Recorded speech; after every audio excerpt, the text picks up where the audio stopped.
Depuis l'aube des temps, la mort rôde partout. Elle n'a que ça à faire. Et toutes ces morts qui ne font rien qu'à rôder en portant des grandes robes noires, ça a toujours fait flipper le populo, comme le prouve la thanatophobie, les croisades et le discours de Marine Le Pen. Et pourtant, content, pas content, on ne peut plus rien y faire, c'est un état de fait, elle est là depuis toujours, et la fuir est aussi vain que mesquin. La mort, pas Marine Le Pen, bande d'imbéciles. L'une est implacable, cruelle, ne connaissant pas de réelle pitié, consumant tout sur son passage, et l'autre, bah, c'est la mort. L'avantage, c'est que Marine Le Pen finira bien par mourir un jour, elle aussi. Suffit d'attendre. La mort des autres est un jeu de patience, et fuir la sienne est une course perdue d'avance. Du reste, la mort s'en fout, elle, de ce que le bon peuple et sa mère pensent d'elle. En fait, ce qu'on lui dit bravement, elle fait ce qu'on lui dit bravement.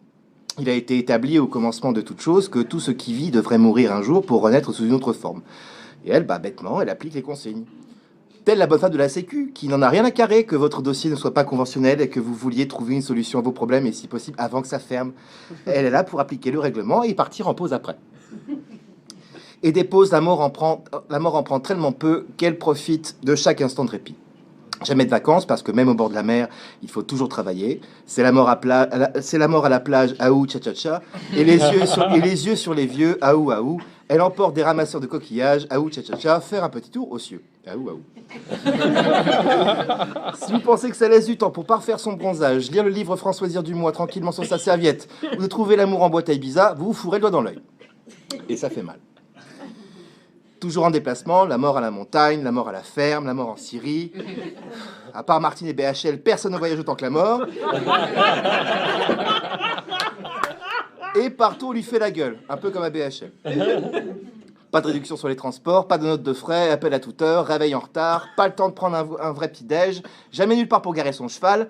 La mort se dépêche toujours pour être à l'heure au rendez-vous, et à chaque fois, on la reçoit de mauvaise grâce, et on lui fait des remarques. Les gens n'ont aucun savoir mourir. Alors c'est pour ça qu'avec le temps, elle a pris pour habitude de trouver des petits moyens de rigoler au travail et aux dépens du client, comme tout bon professionnel. Elle est tenue qu'au jour et à l'heure, les circonstances sont aléatoires normalement. Par contre, si le client est à casse-burne de première et mal poli qui plus est, elle s'arrange pour qu'il ait une mort con. Comme son vegan de la semaine dernière, qu'elle a expédié faire un tour du côté du Samsara, d'un coup de rôti de veau surgelé tombé d'une fenêtre située 12 étages plus haut. Un crétin frimeur meurt d'une balle dans la tête en voulant faire une selfie avec un flingue chargé sur la tempe parce que ça fait cool. Un poseur de bombes meurt en ouvrant un colis piégé qu'il avait lui-même envoyé et qui lui avait été retourné parce qu'il manquait un timbre. C'est ironique, improbable, et un rien texavri, ça la fait marrer. On se défend comme on peut. Et puis, si en une éternité de boulot, la mort n'a pas appris qu'il ne faut pas se faire chier la vie, ce serait un comble. Elle ne va certainement pas se faire des ulcères pour une masse de veaux qui immanquablement brame que c'est trop tôt, que c'est pas juste, que c'est pas eux, que je vais... Attention, je m'étouffe dans mes glaires. La mort a failli frapper en direct. Que c'est pas eux, mais je vous assure, madame, que vous faites erreur et j'en parlerai à qui de droit. À force, elle finit par mettre les écouteurs au boulot et n'écoute plus ce qu'on lui dit. Celui qui dit les clients, c'est du temps de gagner. Elle les envoie renaître ailleurs et elle passe au suivant. Boulot, boulot, pas de temps pour traîner avec les copines. Du reste, la mort n'a que peu d'amis, contrairement à ce que dit son profil Facebook. Les seuls 3 vrais amis qu'elle ait sont la guerre, la pestilence et la famine. Elles avaient monté un groupe de métal il y a 2000 ans et n'avaient jamais vraiment eu le temps de se revoir. Trop de boulot, comme toujours.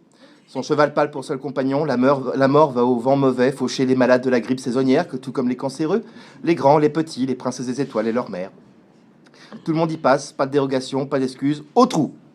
Personne ne se rend compte qu'elle n'a ni colère ni haine. Un peu de mesquinerie parfois, mais c'est parce qu'elle est fonctionnaire. Mais si eux la haïssent autant, tous ces pétzouilles, c'est parce qu'ils ont peur d'elle. Et s'ils ont peur d'elle, c'est parce qu'ils ne savent rien d'elle.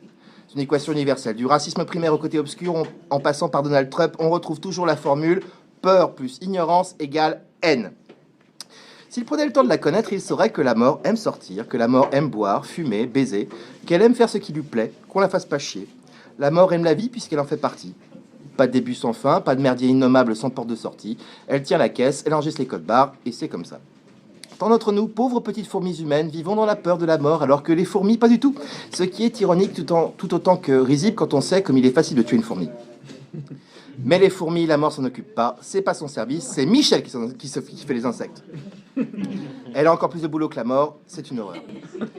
Des fois, quand la mort se fait chier à courir de rendez-vous en rendez-vous, elle se dit qu'au moins elle n'est pas Michel. Et parfois, ça suffit à égayer sa journée.